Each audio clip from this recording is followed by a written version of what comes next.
बाजी, अब हम लोग किस क्लिनिक में जाया करेंगे? बस बीबी, अब तो हम कुछ नहीं कर सकते। अच्छा, खुदा हाफिज। खुदा हाफिज। बाजी, अब आप कभी वापस नहीं आएंगी।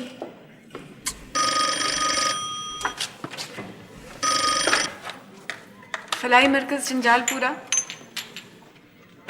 जी बोल रही हूँ।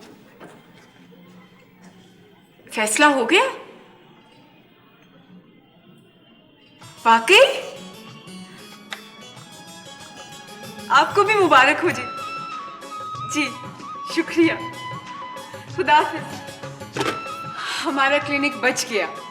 महकमे ने आवाम के इसरार पे क्लिनिक बंद करने का फैसला वापस ले लिया। मुबारक हो बाजी। मुबारक। भाई आप लोगों की कैंपेन ही ऐसी थी कि महकमे को फैसला बदलना ही था। मैं अभी मोहल्ले वालों को बता के आता हूँ। ये लो, ये क्लिनिक बच गया।